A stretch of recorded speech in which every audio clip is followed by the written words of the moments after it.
Hey, hi you guys. Rod Savala here with Take Up Your Cross.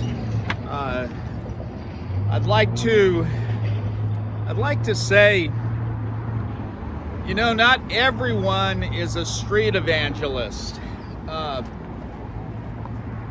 you don't have to be. I think sometimes when we think about evangelism, we get the idea, or maybe friends or family have left you with the idea that you've got to go stand out in the open. No, you don't. There's somebody that you can share the good news with. And please don't let the fact that I go to the street or go to the colleges, don't let that stop you from wherever God has put you and whoever God has put on your heart. Yesterday I was still at the Vision Christian Writers Conference at Mount Hermon, and I'm hoping you got to see the video of Dustin singing and of Nick Harrison just telling a story. When I asked Dustin if he would sing for me, it was just after 7 in the morning, and he was ready. He took out his phone and he said, okay.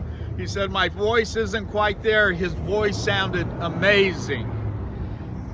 Nick Harrison, the next day when I asked him, I said, Nick, would you say something about evangelism? You know what Nick did? He immediately stood up and he said, yeah, let's go do this. And it made me realize that where we are in Genesis, Jacob isn't maybe the guy that's gonna be the fastest, the strongest, the smartest, the most loving. He's not gonna win those awards. But I tell you one thing Jacob does that really, I think it's what God was trying to do and show us through Jacob. Jacob says, here I am.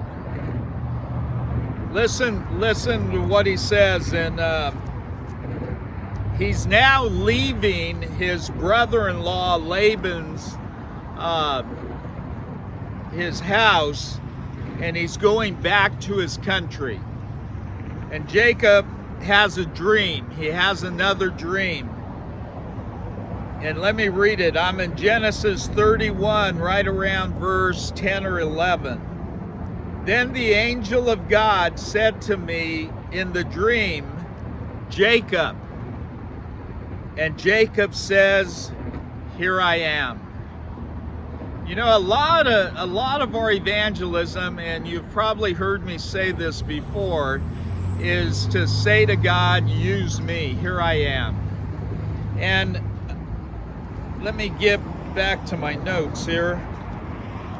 Jacob, again, he's not the boldest guy on the block, but you don't have to be bold. Evangelism, I often hear some people say, hey, you just got to be bold. You got to be bold. I'm convinced more than boldness, we need obedience. Obedience to what the Word of God says. When the Word says to go and tell the nations, proclaim the glories of God. Jacob was obedient. He was obedient to his mom when his mom says, hey, let's do this thing to get Isaac's blessing. Jacob is obedient. He's obedient when he tells Laban he will work 7 years for Rachel. He works the 7 years, and Laban has tricked him. And Laban says, I'll take another 7 years for my other daughter. Jacob works another 7 years. He's obedient to God when God says, go back to your country, go back to your land. Jacob goes. And a lot of this evangelism, the issue of evangelism, it's really, it's really, are we willing to be obedient? And I hope we are. I hope I am, and I try to be. You know, Jacob, I like to say Jacob is sometimes, he looks like the broken pot.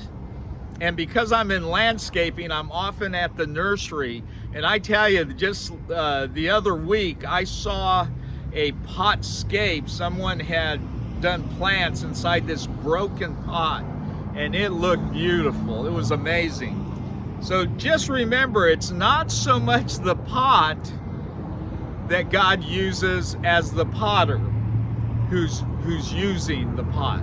He can use us even if we're broken. So I'm not going to be going as fast to the corner, but I'm still heading that way. So here we go. God bless you.